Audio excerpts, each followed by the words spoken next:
한 연극 영상학과 남자 교수 전체가 성추문에 휩싸였습니다. 개강과 함께 대학가의 미투 바람이 심상치 않은데요. 이 소식과 함께 청와대 대북 특사 파견 관련 소식, 이현종 문화일보 논설위원, 최진봉 성공회대 교수와 정리하겠습니다. 안녕하세요. 네, 안녕하세요. 네, 한국판 미투 운동이 시작된 지 한 달째 거침없는 폭로가 계속되고 있습니다. 이번에는 대학가입니다. 주제어 보시죠.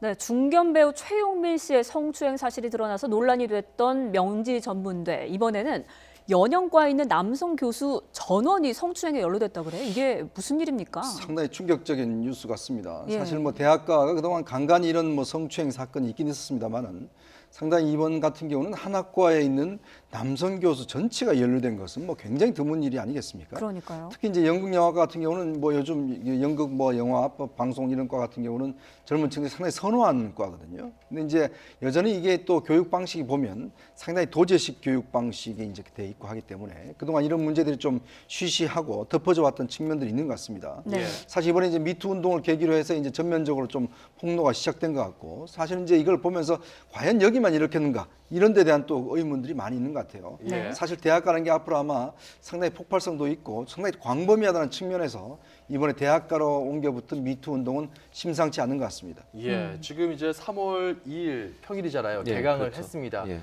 자, 이렇게 개강 날에 사실 우리 학교는 안 그럴까? 여러 가지 좀 학생들도 웅성웅성하고 대학가 전체적으로 좀 심란할 것 같아요. 그럼요. 심란할 수밖에 없고요. 사실은 이제 이런 문제들이 미투 운동 전에부터도 사실 대학가에서 소위 대학생들만 공유하는 그 SNS 사이트가 있는데요. 여기에 예. 많은 내용들이나 그런 어떤 성추행이나 성폭행 관련된 제보들이 올라온 경우도 많이 있었습니다. 그래서 대학가가 이제 미투 운동을 타고 더 활발하게 이 문제가 공론화될 수 있는 계기가 될 거라고 보여지고요. 예. 그래서 학교들이 지금 상당히 긴장하고 있는 상태예요. 또 우리 학교는 혹시 이런 일이 없을까라는.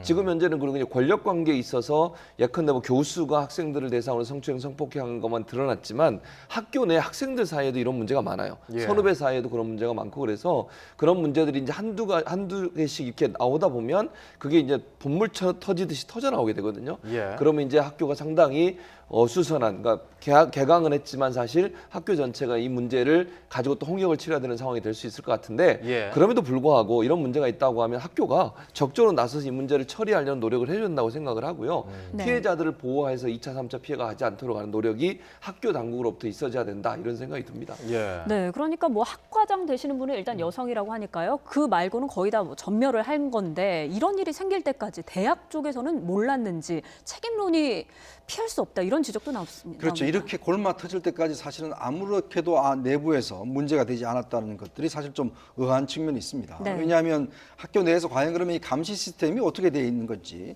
사실 요즘 대학 같은 경우는 이렇게 이제 익명 게시판 같은 것들이 많이 있지 않습니까? 그래서 이런 것들이 제기가 되고 해서 사전에 좀 검증도 되고 사전에 좀 걸러지기도 하는데 사실은 지금 보면 그 최용민 씨 같은 경우는 이제 유명한 배우였고 나머지 3명의 교수가 예를 들어서 학생들 MT라든지 일상적으로 안마를 하라든지 이런 것도 됐으면 사실 학생들이 어떤 측면에서는 이런 것들을 좀 외부에다가 이야기한다든지 학교 내 이야기할 수 있는 시스템이 돼 있어야 되는데 네. 만약 이렇게 했다 혹시나 피해보지 않을까 본인들이 아마 그런 우려 때문에 제대로 말을 못한 것 같아요. 예. 그런 측면들이 이제 숨겨져 왔던 것이고 또 학교 측에서도 쉬쉬했던 측면들도 저는 있는 것 같습니다. 네. 그렇다고 본다면 이게 단순히 지금 이제 이 학교에만의 문제가 아니라 사실 지금 대학가에서 과연 이런 문제가 제대로 지금 학교 측에다가 통보가 되고 또 검증되는 시스템이 되어 있는지 예. 이런 부분들 한번 좀 다시 검증을 해봐야 될 것 같습니다. 예. 네. 자, 세종대에서도 관련된 문제점들이 터져 나왔었고 같고요. 보면은 현재로서는 대학가 중에서도 연극, 영화 이쪽 예술 계통에서 문제가 좀 불거지는 측면이 있는 것 같은데 뭐 특별한 이유가 있을까요? 한 두세 가지 정도로 우리가 추측해 볼 가능성이 있는데요. 첫 번째 이유는 뭐냐면 이게 그 연극 영화계는 교수가 갖고 있는 권력이 훨씬 큽니다. 다른 데보다. 왜냐하면요. 교수 한 사람의 추천이 결국 그 사람이 영화에 출연할 수도 있고 아니면 새로운 어떤 영화의 캐릭터도 받을 수 있는 기회가 되잖아요. 예를 들어 유명한 배우를 하면서 교수를 하시는 분들이 있다고 하면 그런 분들이 추천도 해주고 또 어떤 역할이 나왔을 때 자기와 함께 출연할 수 있는 기회도 주지 않겠어요?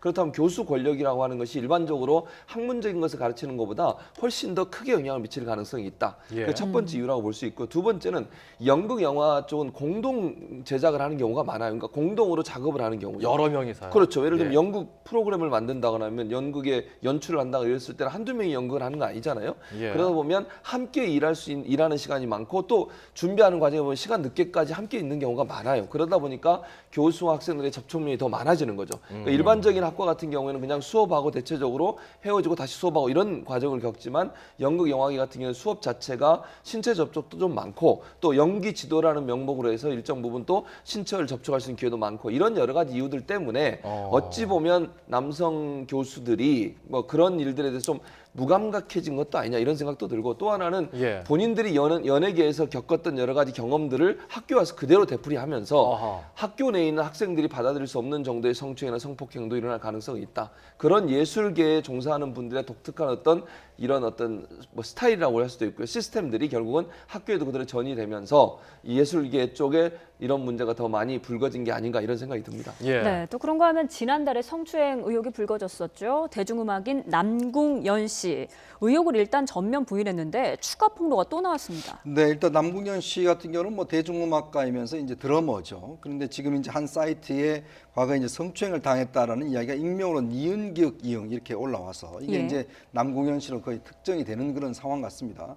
특히 이제 남궁현 씨가 이제 국악 쪽에 상당히 이제 좀 관심을 기울이면서 이제 그런 그 과정 속에서 이제 성추행이라는 게 있었다고 하는데 사실 남궁현 씨는 지금 전혀 사실이 아니다라고 해서 지금 법적 대응을 하겠다는 입장이거든요. 그래서 좀 상당히 신중하게 접근해야 될 것 같습니다. 왜냐하면 이게 물론 뭐 지금 미투 파문 속에서 이제 여러 가지 피해자들의 어떤 이야기가 상당히 중요하지만 또 한편으로 보면 또 가해자로 지목받는 분들 같은 경우는 억울한 피해는 없어야 되거든요. 그래서 일단 지금 남궁현 씨 문제는 본인이 지금 나서서 적극적으로 지금 이런 사실이 없다라고 항변하고 있기 때문에 일단 어차피 이제 고소를 할 것 같습니다. 그래서 아마 사법 당국에서 일단 좀 검증 절차를 좀 거쳐야 되지 않겠나 싶습니다. 네, 이 남궁현 씨 문제 같은 경우는 지금 말씀해 주신 것처럼 이 법적인 이야기가 좀 오고 있는 상황입니다. 그런 가운데에 3월 1일에 남궁현 측 최측근과 A씨 간의 통화 녹취록이 한 언론을 통해서 공개가 됐는데요. 이 A씨 한마디에 정말 사람이 죽고 살고가 달려있다 이제 하면서 전화를 하면서 어느 정도 실수했는지 어느 부분에서 문제가 있었는지 이거를 좀 듣겠다. 여기에 대해서 이제 A씨는 잘못 인정 여부 그리고 공개 사과하라 이런 얘기를 하면서 A씨 측 입장은 이제 회유하려 들었다 이런 거고요. 남궁현 씨의 최측근 이쪽 남궁현 씨 법률 대리인 쪽에 또 이야기를 들어보면 어찌됐건 지금 이 상황을 해결하기 위한 그런 접촉이었다. 이런 말인데 결국은 지금 법적인 소송으로 가고 있어요. 그렇죠. 이런 경우도 사실 좀 다루기가 민감하고 예민하잖아요. 그렇죠. 남궁현 씨가 저렇게 주장을 하고 있기 때문에 우리가 지금 진실이 가려지지 않은 상태 아니겠습니까? 피해를 봤다고 하는 분은 피해 사실이 있다고 분명히 얘기를 하고 있고 또 남궁현 씨 측에서는 그런 일이 없어서 지금 법적으로 대응을 하겠다고 나온 상황이기 때문에 이 문제는 이제 조사가 이루어져야 한다고 생각을 해요. 왜냐하면 뭐 예를 들어서 명백하게 사실이 있는 것을 인정하고 본인도 그렇게 했다라고 인정을 해버리면 우리가 거기에 대해서 비판적으로 얘기할 수 있겠지만 지금 상황에서는 어느 한쪽이 말이 맞다라고 단정지어서 얘기하기 힘든 것 같고요.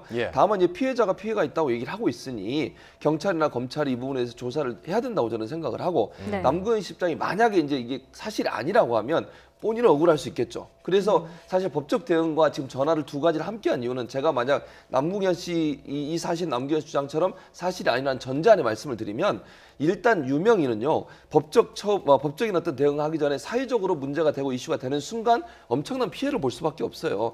그걸 막기 위해서 미리 이제 피해자 접촉을 해서 물어봤다라고 주장할 겁니다. 본인은 분명히 그 최측근이 나오신 분이 전화한 이유를 물어보면. 이거 이제 일단 터지는 순간 사실관계에 관계없이 자기가 알고 알고 있는 남궁현 씨는 엄청난 피해를 당할 수밖에 없으니 미리 어떤 문제인지를 알아보겠다라고 전화를 했다고 얘기할 것이고 지금 피해자 입장에서는 그거 자체가 본인을 회유하려고 하는 시도였다라고 주장을 할 수밖에 없는 구조다. 네. 그래서 결국 서로의 입장이 부딪혀지고 있어서 서로가 서로의 입장을 얘기하지만 지금 상황에서 어느 한 의견이나 또 주장이 맞다라고 얘기하기는 조금 시간이 필요한 그런 사안이라고 보여집니다. 예. 네, 이 문제는 조금 더 저희가 신중하게 좀 지켜봐야 될 필요가 있을 것 같고요. 또 그 밖에 연예계 인사들도 미투 운동에 대해서 입장을 내놨는데요. 저희가 화면을 좀 준비했습니다. 함께 보시죠. 네, 우선 이순재 씨 미투 운동을 반성의 계기로 삼아야 한다. 그리고 김남주 씨는 미투 운동에 공감한다. 연예계 정화의 계기가 됐으면 좋겠다. 이런 입장을 또 밝혔습니다. 또 유희 씨도 미투 운동 여자 입장에서 지지한다. 이런 입장을 밝혔습니다. 미투 운동에 위드유 그러니까 함께하겠다는 분들도 점점 늘고 있는 것 같아요. 그렇습니다. 사실 이게 참 우리 사회의 적폐 중에 적폐였지 않습니까? 그동안 사실 용기가 없어서 또 이걸 공개할 경우에 본인의 2차 피해가 상당히 많았었거든요. 또 뭐 이런 걸 공개하면 이제 꽃뱀이다. 이런 또 비난도 받았고 네. 사실 여성들이 정말 용기 있게 이렇게 이야기할 수 있는 조건이 안 됐었죠. 그렇지만 이제 미투 운동이 미국에서부터 시작돼서 세계적으로 확산되면서 이제 국내까지 상용한 거 아니겠습니까? 그렇죠. 물론 이번 기회 정말 저는 중요한 기회라 봅니다. 왜냐하면 우리 사회 그동안 이런 문제가 사실 많이 감춰져 왔거든요. 그래서 정말 용기 있는 여성들이 먼저 이런 이야기를 했듯이 사실 각계각층에서 이런 피해들이 좀 공개가 돼야지만이 앞으로의 피해를 줄일 수 있지 않겠습니까? 어느 분야든지 간에. 사실 뭐 지금 보면 유명 인사들이 그동안 해왔던 걸 보면 참 어떤 면에서 보면 굉장히 배신감도 많이 드는 사례들이 많이 있지 않겠습니까? 예. 그래서 또 우리의 어떤 후세들을 생각한다면 정말 이번 기회에 뭔가 사회적으로 한번 좀 선을 긋고 가야 된다. 그렇기 때문에 좀 더 많은 용기가 저는 필요하다고 봅니다. 그러니까 네. 우리 후손들을 위해서도 이번에 문제가 될 것들 사회적으로 한번 제대로 짚어보자 이런 분위기가 일고 있는데 그중에서도 연예계가 이랬고요. 정치권에서도 미투에 대한 동참 의사들이 나오고 있는데 약간씩 당마다 결은 또 다릅니다. 민주당 같은 경우는 일단 지난달에 성폭력 척결에 대한 강한 의지를 보이면서 당내에 관련 기구도 설치하기로 하고 여러 가지 추진을 하고 있는데요. 자유한국당 같은 경우는 화살이 이제 민주당을 향했습니다. 당내에 지난해 4월, 5월 이쯤에 성추행 사건이 있었다. 민주당은 미투 자격이 있느냐 이렇게 따져 물었고요. 바른미래당 그리고 정의당 같이 한 목소리로 미투를 지지를 했는데 이 자유한국당 같은 경우는 어떤 부분에서 문제 제기하는 겁니까? 뭐 자유한국당은 당내에 지난번에 당직자가 그런 사건이 좀 연루된 게 있었어요. 민주당에. 그 문제에 대해서 문제를 지적하는 건데 저는 그렇게 생각해요. 사실은요. 정치권 전체가 저는 떨고 있다고 보거든요. 사실 정치권에서 이런 문제가 들춰지지 않아서 그렇지 일부 언론의 보도에 따르면 보좌관들끼리 모여 있는 어떤 그 단체 SNS 방이 있지 않습니까? 우리들도 많이 쓰고 있는 그런 방에서 놓이던 내용들을 보면 자기들 불안해서 못 견디겠다는 거 언제 터질지 몰라서. 그래요? 그러니까 예, 그런 얘기들이 나눠지고 있어요. 그러니까 물론 예. 지금 누가 어떤 일이 일어났다고 아무도 얘기를 안 하고 있기 때문에 거기서 우리가 뭐라고 얘기할 수는 없지만 저렇게 사실 뭐 모든 정치권도 사실은 이 문제에 있어서 반성하고 그런 문제들이 정당 내에서도 많이 일어나고 있다는 것이 알려지고 있는 상황이거든요. 그런 차원이라고 본다고 하면요. 저는 미투 운동에 적극적으로 동참해야 된다고 생각을 하고 네. 여성 의원들뿐만 아니라 남성 의원도 적극 동참하고 본인들이 혹시나 실수한 게 있다면 미리 얘기하고 사과하고 이런 일들이 있어야 한다고 생각을 합니다. 저걸 정쟁으로 활용하는 것 자체가 저는 문제라고 봐요. 네. 정치권 전체가 스스로를 돌아보고 정화할 수 있는 기회를 가져야지 저게 정당끼리 서로 싸우고 거기서 또 뭔가 자기가 얻어내려고 하는 그런 시도를 하는 것은 어찌 보면 누워서 침 뱉기가 아닌가 이런 생각이 듭니다. 그렇죠. 이게 정쟁하자는 게 아니니까요. 그런가 하면 서울시에도 이 미투 파문이 번졌습니다. 박원순 서울시장의 과거 캠프에서 성추행 파문이 있었다. 뭐 이렇게도 불거졌어요. 일단 뭐 박원순 시장이 지금 지방선거를 앞두고 굉장히 곤혹스러운 상황에 처한 것 같습니다. 네. 2014년도 이제 지방선거 때 있었던 문제인데 아마 박원순 시장 캠프에 이제 강남 쪽에 있는 캠프에서 그러니까 선거를 총괄하는 사람이 거기에 있는 이제 선거를 운동을 도와주신 분을 이제 성추행했다라는 사실들이 그때 당시에 있어 왔는데 네. 문제는 그때 당시에 뭔가 이걸 백서를 통해서 공개를 하겠다, 사과를 하겠다 이렇게 약속을 했다고 하는데 이게 이제 4년 동안 아무런 조치도 취하지 않았다는 것이죠. 그래서 아마 그때 피해자가 아니 왜 4년 전에 있었던 일을 하려고 했는데 안 했느냐 이렇게 지금 공개를 한 것이고 당시에 박원순 시장이 이 문제를 알고 있었던 것 같다 이렇게 이제 했는데 물론 박원순 시장은 전혀 모르는 상황이었다라고 지금 이야기를 하고 있지 않습니까? 네. 그래서 지금 박원순 시장 측에서는 이 상황을 일단 진상 조사를 해보겠다. 왜냐하면 이게 지금 본인이 지금 알고서도 묵인했다라는 그런 쪽으로 지금 이야기가 나오고 있으니까 그래서 지금 이제 운동이 불거진 건데 일단 당시에 과연 이 사건이 왜 어떤 방식을 통해서 무마가 됐는지 정말 이런 부분도 좀 더 철저하게 좀 조사가 돼야 되는 상황 같습니다. 사실관계 확인이 급선무고요. 일단 어떻게 보면은 이 부분에 있어서 도의적인 책임을 지면서 박원순 서울시장이 이런 입장을 표명했습니다. 듣고 가시죠. 실제로 아마 이 불미스러운 일이 있었던 것 같아요. 그래서 예. 그동안 뭐 홀로 얼마나 마음고생이 많았을지 그리고 당시 힘든 일을 겪었고 지금도 그 고통 속에 있을 피해자에게 죄송하다 이런 제가 이미 사과의 말씀을 드렸고요. 또 그리고 이게 제가 그 당시에는 잘 몰랐었는데 뭐 그런 것조차도 제 불찰이다. 국가인권위원회라든지 이런 좀 공적 과정에서 엄중한 조사를 좀 하도록 그래서 어떤 상황이 있었는지 왜 당시에 문제가 이렇게 저한테 보고까지 안 됐는지 모든 걸 철저히 조사할 생각입니다. 이렇게 발표가 나온 이상 진상조사가 이루어지겠죠? 그렇죠. 그래서 서울시 내 진상조사단을 꾸렸고요. 예. 또 박 시장 측에서는 국가인권위원회도 제소를 하겠다고 그랬어요. 그러니까 이 문제가 사실 지금 지방선거 얼마 남기지 않은 상태에서 박 시장이 지금 출마를 하려고 고려하고 있는 상황 아니겠습니까?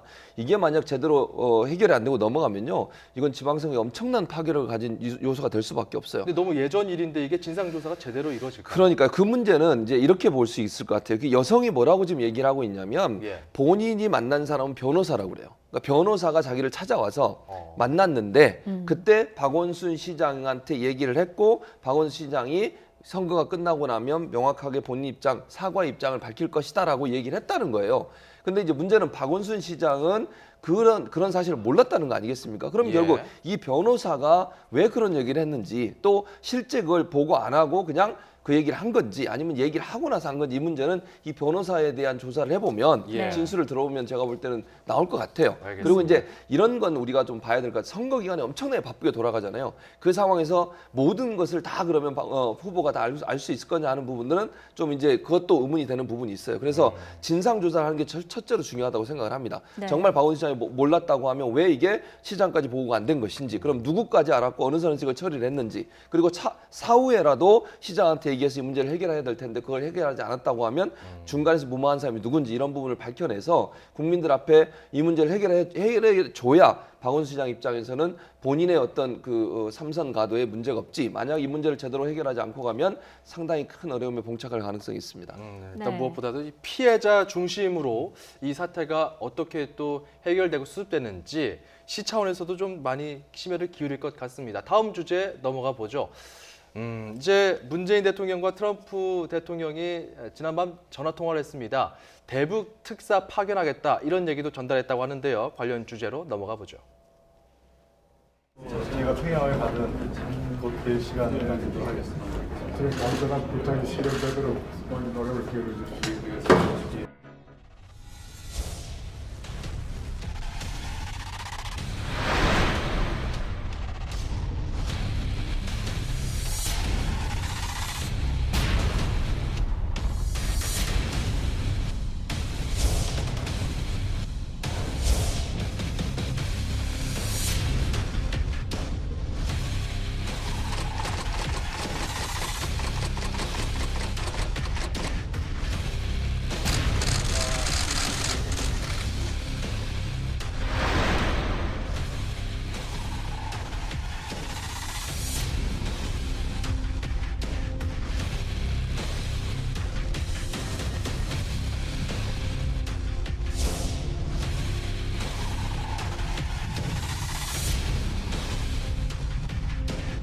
대통령께서 연두 기자회견을 하면서 어느 기자가 그걸 물었대요.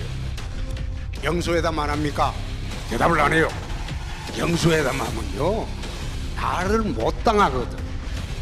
그러니까 1대1 회담은 절대 안 한다 이래.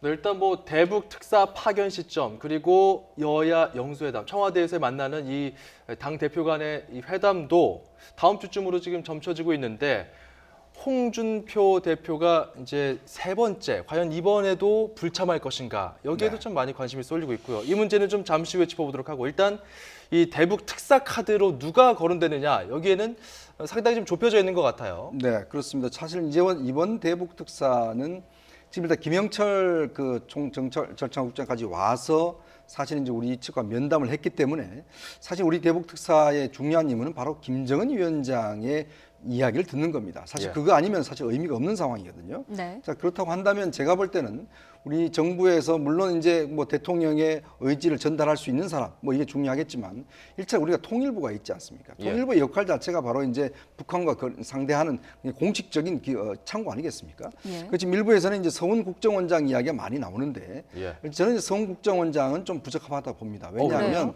예전에 이제 임동원 국정원장 등등에서 자꾸 국정원장이 남북 대화에 공적 개입을 했는데 국정원은 정보기관입니다. 사실은 어떤 면에서 보면 두 가지 역할이 있지 않습니까? 정보 수집과 그다음에 간첩들을 잡고 이런 기능을 지금 국가정보원이 하고 있지 않습니까? 예. 네. 그게 수장이고 어떤 면에서 국가정보원은 좀 물밑에서 움직여야 되는 게 제 역할이거든요. 그렇다고 한다면 우리는 또 통일부라는 게 있습니다. 공식적으로 모든 통일부 남북 관계의 어떤 공식 창구는 통일부에서 하고 있고 거기 장관도 있고 차관도 있고 다 있지 않습니까? 네. 자 그렇다면 이런 기회에 사실 해야 될 역할이 바로 저는 조명균 통일부 장관의 역할이라고 보거든요. 네. 그렇다면 만약에 특사를 보낸다고 한다면 저는 조명균 통일부 장관 가는 것이 당연하고 예. 서훈 국정원장이 자꾸 가는 것은 오히려 남북 관계와 또 국정원의 위상 이런 걸로 비춰봤을 때는 적합치 않다는 게 제 생각입니다. 네, 예. 일단 서훈 국정원장 같은 경우는 1, 2차 남북 정상회담 기획자고 조명균 통일부 장관 지금 말씀해 주신 것처럼 대북정책 총괄자 정의용 청와대 국가안보실장 같은 경우는 안보 쪽을 담당하니까 뭐 갈만하다 이런 분석이 또 나오고요.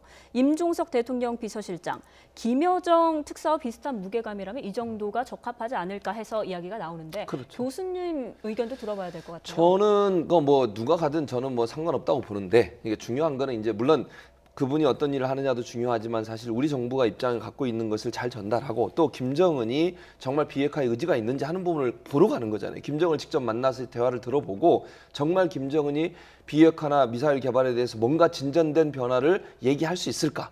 그걸 이제 얘기하는 거고 우리 정부 입장을 잘 전달해야 되잖아요. 그러면 북미 간의 어떤 관계 개선을 위해서는 비핵화나 아니면 미사일 개발에 대한 진전된 어떤 행동이라든지 아니면 발표가 없는 이상은 어려운 거 아니겠어요? 그걸 최대한 잘 설명할 수 있는 사람이 가야 된다고 저는 생각을 해요. 예. 그런 차원에서 본다고 하면 저는 뭐 네 분 중에 누가 가도 상관없다고 보지만 뭐 저는 임종석 실장이 가는 것도 좋다고 생각을 해요. 아까 말씀하신 무게감도 그렇고 또 문재인 대통령이 갖고 있는 어떤 의중을 잘 전달할 수 있는 능력도 갖고 있고 또 전체 비서실 전체를 통괄하고 있기 때문에 국정 전반에 대한 이해도도 높고 그런 차원에서 본다면 임종석 실장이 가는 것도 김여정의 격에 맞기도 하고 이런 여러 가지 요소로 봐서는 좋은 카드일 수 있다. 그러나 뭐 꼭 저는 어느 사람이 가는 것을 얘기하는 것보다는 더 중요한 것은 과연 얼마나 잘 우리 정부 입장을 전달하고 또 김정은의 의중을 잘 파악하고 볼 수 있는 사람 그런 사람이 가는 것이 필요하지 않나 생각이 됩니다. 네. 네, 최준봉 교수님은 뭐 이현종 의원님께 좀 이야기 들어보고 싶은데 최준봉 교수님은 임종석 실장에 좀 무게감을 뒀습니다. 네. 여기에 대해서 보수 쪽에서는 어떻게 또 시각이 다를 것 같아요? 그렇죠. 지금 뭐 야당 쪽에서는 일단 뭐 이분들은 안 된다고 이야기를 하는데 일단 야당 쪽에서 뭐 기본적인 입장은 그럼 특사가 안 된다는 것인지 특사는 되는데 이 사람은 안 된다는 것인지 일단 이 어떤 그 논지부터 좀 정리를 하고 넘어가야 될 것 같아요. 왜냐하면 지금 야당 일각에서는 오히려 대북 특사보다는 대미 특사를 먼저 보내서 사실 미국과의 조율이 먼저 하고 난 다음에 그 다음에 이제 북한과 이야기하는 것이 순서다. 이런 이야기를 하고 있는 것이거든요. 그래서 야당 측에 지금 서훈, 뭐 조명균, 정의용, 임종석 안 된다. 이렇게 이야기할 게 아니라 그러면 지금 대북 특사는 안 된다. 그다음에 대미 특사를 먼저 보내고 나중에 보내 이렇게 좀 뭔가 논지를 정리를 해야 될 것 같은데 이게 이제 불분명한 것 같습니다. 그래서 좀 그런 게 있는 것 같고 일단은 제가 볼 때는 아까도 말씀드렸지만 지금 상황에서 제일 중요한 건 일단 김정은을 만날 수 있느냐 안 만날 수 있느냐 이게 일단 보장이 돼야 될 것 같고 예. 자, 그렇다면 우리 정부 쪽에서도 너무 예를 들어서 물론 뭐 저쪽에서는 김여정이나 그 북한사의 특성 때문에 김여정 일단 부부장이 내려왔지만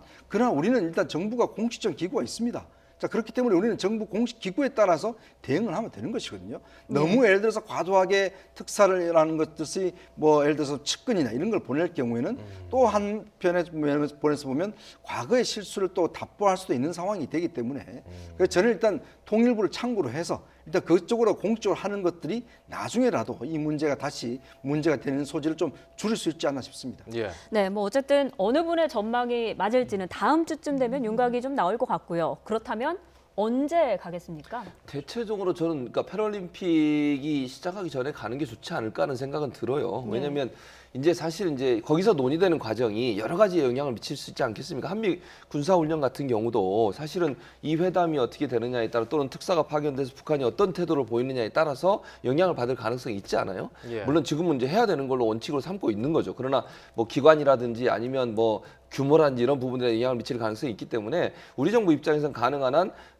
북미 간의 어떤 대화가 빨리 이루어지고 거기서 뭔가 실마리를 찾아서 한반도의 평화 정착을 이루고자 하는 것이 목적이니까 그런 차원에서 본다면 빠른 시일에 가는 게 맞다고 저는 생각을 하고 예. 저는 이것도 이미 남북 간에 어느 정도 조율이 이루어졌다고 봐요. 김정은과의 뭐 만남도 그렇고 저는 김여정이 우리나라에 내려오는 것도요 이미 그 정부는 알고 있었던 거 아니에요. 발표는 늦게 했지만 그러니까 이미 국정원과 통전부 사이에 북한의 통전부 사이에 일정 부분 한 라인이 구축돼 있다고 저는 보고 그런 차원에서 본다고 하면 이번 우리나라의 특사가 북한 가는 것도 김정은과의 어떤 만남도 이미 계획된 게 아닌가 하는 생각이 듭니다. 왜냐하면 그게 미국한테 보여줄 수 있는 유일한 방법이에요. 김정은의 입에서 뭔가 나와야 되거든요. 그냥 북한의 일반적인 발표보다는 만나서 무슨 얘기를 했다 또는 서류상으로 뭘 받아오고 이런 부분들이 중요하기 때문에 제가 볼 때는 미국을 움직일 수 있는 유일한 방법은 김정은이 명확하게 미사일 개발과 핵 개발에 대한 어떤 진전된 발표나 아니면 태도를 보이는 게 필요하다는 생각이 듭니다. 네, 이 시점에 대해서는 뭐 일단 그 다음 주쯤에 좀 점쳐지고 있는 것 중에 하나가 바로 이 여야 영수회담이기 때문에 영수회담을 하고서 대북 특사를 보낼 것이냐 아니면 그 전에 보낼 것이냐 여기에 대해서도 좀 셈법이 치열한 것 같아요. 일단 정부 입장에서 좀 보자면 오히려 그런 것보다는 사실 한미연합훈련을 앞두고 그 시간적 여유를 좀 많이 가져가는 게 필요할 겁니다. 왜냐하면 사실 이제 김정은을 위원장을 직접 만나서 어떤 이야기를 듣더라도 실제 또 이번에 김영철이 왔을 때 사실 한미훈련에 대한 이야기를 했다고 하지 않습니까? 만약 정부 입장이라면 그런 어떤 좀 시간적 여유를 두기 위해서 가급적 빨리 가고 싶겠죠. 그리고 이제 지금 일단 여야 영수회담을 통해서 뭐 여러 특사에 대한 기본적인 입장은 공유를 하겠지만 일단 이것보다는 오히려 이제 연합훈련에 대한 어떤 시점 이런 것들이 상당히 또 뭔가 조금이라도 시간을 더 벌어야지만이 사실은 미국과의 어떤 절충점 또 미국과의 대화 이렇게 할 수 있는 시간적 여유가 있기 때문에 제가 볼 때는 아마 다음 주 초 빠르면 다음 주 초 중에 뭔가 좀 결론이 나지 않나 싶습니다. 네. 그래요. 네, 그럼 이제는 어떤 역할로 가는 것인가 여기에 관심이 집중될 수밖에 없는데요. 가서 어떤 논의를 할지 정동영이 밝힌 대북 특사의 역할은 무엇일지 들어보시죠. 트럼프 정부는 어떤 면에서는 단순하죠. 계산만 맞으면 하거든요. 그러니까 이념으로 하는 게 아니기 때문에 그래서 트럼프 대통령 아까 앞에 말씀하시던데 중간 선거를 앞두고 있기 때문에 정치인이잖아요. 그 미국을 어떻게든지 끌어당겨야 하고 그러기 위해서는 명분을 줘야 하는데 북으로부터 지금 특사가 가서 최소한 받아내야 할 말이 이 비핵화는 김일성 주석의 유훈이다. 그것은 10년 전에 제가 김정일 위원장 만났을 때 이끌어낸 말입니다만 그 말이라도 나오면 저는 북미 대화 테이블이 열릴 수 있다고 생각합니다. 네, 정동영 의원은 미국에게 북미 대화를 위한 명분을 줘야 한다. 그렇죠. 이게 역할이다. 이런 입장이거든요. 그렇죠. 아까 제가 언급해드렸습니다만 김정은의 명확한 어떤 태도가 보여져야 돼요. 그렇지 않으면요 북미 간의 대화는 이루어질 수 없는 거예요. 우리 정부는 중매 역할을 하는 거잖아요. 결국은 사실 우리 정부가 키를 쥐고 있는 건 아니에요. 우리 정부는 중매 역할에서 두 사람의 관계가 잘 회복될 수 있도록 하는 것이 우리의 역할이고 실제 미국은 북한이 정말 진전된 태도 특히 핵 개발이나 미사일 개발은 진전된 태도가 없으면 절대로 안 된다고 지금 하고 있는 상황 아니겠습니까? 예. 그런 상황이라면 북한의 김정은이 어떤 태도를 보이느냐가 중요할 것이고 이번 특사가 가서 김정은을 만나서 그런 확답을 받고 오는 것이 가장 중요한 목표예요. 그건 될지 안 될지 두고 봐야 되겠죠. 우리는 최대한 노력을 할 겁니다.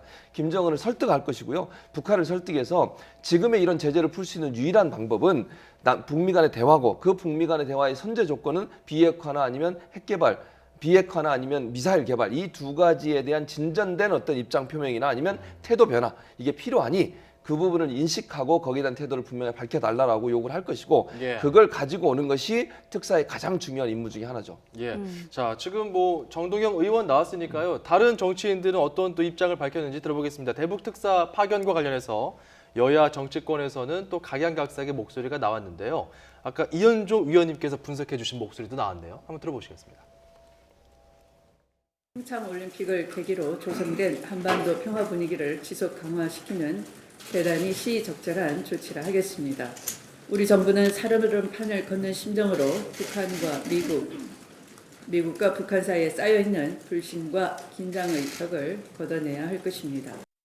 지금 대북 특사를 서두르는 것이 과연 도움이 될까 하는 부분이 있다는 생각을 하고요. 그래요? 실질적으로 북한과 미국의 대화는 전혀 다른 대화라고 생각을 하는 거거든요. 결국 네. 이제 북한은 자신들을 핵보유국으로 인정해줘라. 그리고 핵 군축하자. 뭐 이런 얘기일 거고요. 그렇죠. 미국은 너희들 핵국가 절대 안 된다. 비핵화해라. 이거거든요. 이 전혀 다른 대화.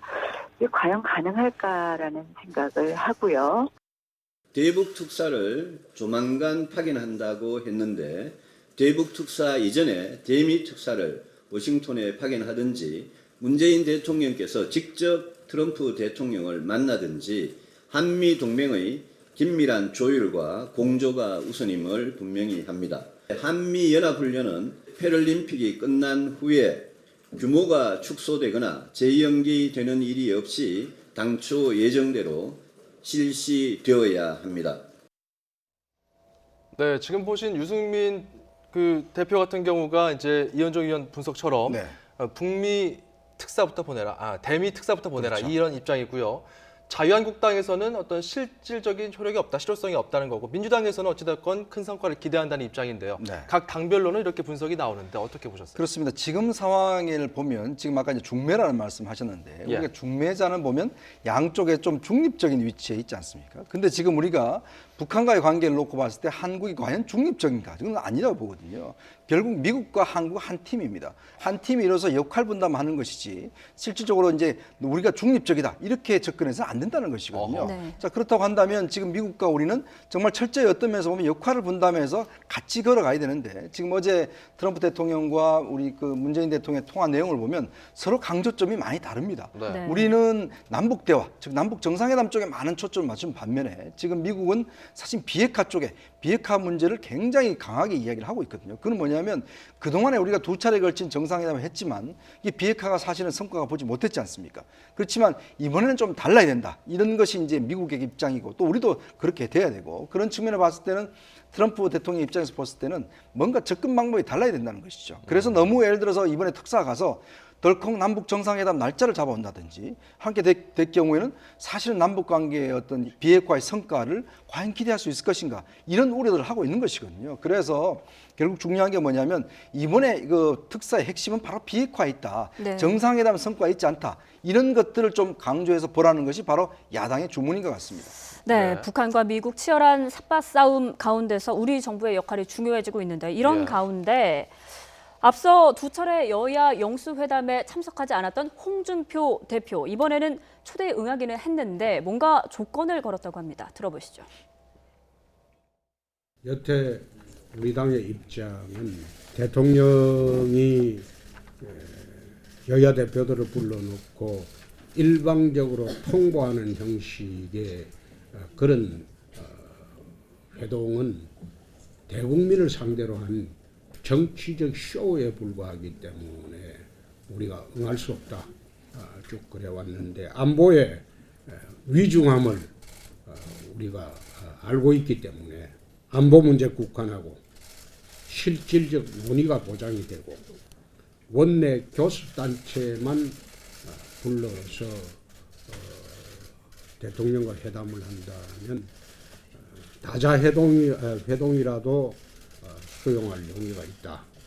그렇게 말씀을 드렸다. 네, 이런 역제안 어떤 의도로 보십니까? 첫째 이제 저런 역제안을 하는 이유는 제가 볼 때는 안보 정당의 이미지를 좀 강조하고 싶은 것 같아요. 그러니까 안보 의제만 논의하자고 지금 얘기를 하는 거 아니겠습니까? 첫 번째 주장이. 예. 그리고 예전에도 그런 얘기 했어요. 안보 관련해서만 영수회담하자 이런 얘기를 주장한 적이 있습니다. 홍준표 대표가 지금 현 대표가 그런 차원에서 본다고 하면 안보 의제를 강조하면서 결국 자유한국당은 안보에 강한 정당이다. 그게 중요하다고 생각하고 대통령을 만나서 내가 이 문제를 정말 결판을 짓고 오겠다 이런 이미지를 심어주고 싶은 것 같아요. 네. 그러니까 일반 국민들이나 아니면 이제 보수 진영을 향해서 자유한국당의 안보 문제에 있어서만 문재인 정부에 어쨌든 강하게 압박을 하겠다 이런 의미를 보여주려고 한 것 같고 두 번째 이제 뭐 실질적인 논의를 교섭단체 참석과 연관해서 저는 본다고 봐요. 실질적인 논의라는 게 여러 사람이 모이는 것보다는 타이트하게 모여서 몇 사람만 모여서 한번 얘기해보자 이런 의미로 보여지는데 이제 제가 볼 때는요 청와대 입장에서 안보 의제로 하는 거는 일정 부분 뭐 수용이 가능할 것 같아요. 왜냐하면 사실은 이제 이번에 영수회담을 청와대가 제안할 때는 이제 평창 올림픽을 계기로 해서 남북 화해 무드가 열렸고 북한과의 관계 또 미국과의 관계 이런 부분들은 전체적으로 정부가 어떤 일을 하고 있고 어떤 방향으로 가는지를 설명하는 게 목표예요. 그건 안보 문제와 연관이 돼 있잖아요. 그래서 의제를 하나로 묶는 것은 제가 볼 때 어느 정도 동의가 될 것 같은데 문제는 교섭단체 참석이에요. 이 문제는요. 지금까지는 정의당이 계속 참석을 해왔어요. 민평당도 이제 새로 당이 됐으니까 거기도 참석이 될 텐데 만약에 그러면 이 홍준표 대표의 주장을 받아들여 가지고 정의당을 빼고 민평당 빼보세요. 두 정당이 가만히 있겠습니까? 대통령이 청와대가 홍준표 대표의 입장만 받아들이고 우리는 무시한다. 이렇게 나오지 않겠어요? 그러면 지금 뭐 국회 의석수를 보더라도 민평당이나 정의당이 그러니까 협조를 받아야만 협치가 돼야만 안정적인 국정 운영이 가능한 상황에서 그 정당들에게 불만을 살 수 있는 요소를 할 수 있을까 하는 부분은 좀 논의가 될 것으로 보여져서 그게 이 문제가 사실은 합의를 다시 청와대에서 예를 들면 다시 정중하게 요청을 해서 이 문제를 좀 양보를 끌어낼 수는 있겠지만 안보 의제는 제가 볼 때 문제가 없을 것 같고요. 교섭단체 참석 문제는 청와대 입장에서는 약간 양보하기 힘든 부분이 있다는 생각이 듭니다. 어찌됐건 지금 제일 큰 화두는 안보잖아요. 그렇죠. 아마 안보 의제에 대해서는 부인할 명분은 없을 것 같고 이제 원내 교섭단체 대표만 초청하는 것 이런 조건들이 지금 내걸렸는데 녹록지 않은 것 같습니다. 저희가 어제 3.1절 기념식에서 문재인 대통령과 홍준표 대표 마주쳤었는데요. 일단 처음에 만났을 때는 악수를 했었습니다. 근데 이제 다 끝나고 나서 각 당 대표들 주요 인사들과 인사를 나누는 문재인 대통령. 근데 문재인 대통령이 다가온과 동시에 저 사진이 사실 회자가 많이 됐어요. 홍 대표는 이제 저쪽을 반대편으로 빠져나가는 이런 모습이 연출되면서 사실상 지금 영수회담 앞두고 어떤 삿바 싸움 아니면은 어떤 측면에서 저렇게 각을 세우는 것인가 뭐 이런 부분에 대한 분석들, 궁금증들 많이 나오고 있거든요. 우리가 이제 계속 이제 북한의 위협도 이 엄중한 국면을 이야기를 하고 있음에도 불구하고 사실 대통령과 제1야당의 대표가 저렇게 만나지 않는다는 것은 정말 제가 볼 때는 외국에서 보더라도 이거는 참 정말 비정상적인 상황입니다. 정말 이럴 때 국민들이 다 힘을 합쳐야 되는 그런 국면 아니겠습니까? 자, 그렇다면 지금 상황에서 일단 뭐 서로 간의 감정의 앙금 뭐 등등 여러 가지 정책적 이견 있다 하더라도 같이 만나서 이야기를 해야죠. 일단 그래서 저는 홍준표 대표가 이번에 일단 전향적 자세를 보여준 것은 굉장히 잘한 행동이라 보여집니다. 그리고 또 안보 문제와 관련해서는 정말 여야가 없다. 초당적으로 정말 대화를 하자. 국민들이 얼마나 안심을 하겠습니까? 저는 그래서 이번 회동은 반드시 이루어져야 되고 그런 측면을 봤을 때는 일단 국정을 전체 움직여가는 것은 저는 대통령한테 책임이 있다고 보여집니다. 어떻게 하든 간에 대통령이 이 문제를 좀 야당도 끌어안아서 뭐 자유한국당 안 와도 좋아 이런 식으로 했다가는 사실은 앞으로 국론 통일을 하는 데는 굉장히 힘들 거로 보여지거든요. 그래서 일단 야당의 제안에 대해 좀 긍정적으로 검토할 필요가 있다. 그리고 이제 사실은 이제 홍준표 대표도 사실은 민평당이나 정의당은 일단 홍준표 대표는 안 들어줄 거잖아요. 그래서 이제 좀 배제하자는 그런 오이들로도 좀 비춰져요. 그럼에도 불구하고 저는 홍 대표도 좀 대승적으로 예를 들어 홍 대표가 아까 우리가 영상을 봤지만 자신 있다고 이야기하셨잖아요. 내가 뭐 가면 충분히 이야기할 자신 있다 하셨으니까 그 자리에서 저는 떳떳하게 대통령하고 한번 논쟁을 붙어보는 것도 우리 야당을 지지하는 분들한테는 박수를 보내는 일이고 또 수권 정당으로서 그런 충분한 면모를 보여주는 것도 저는 이번에 홍 대표가 한번 실력을 좀 보여주시기 바랍니다.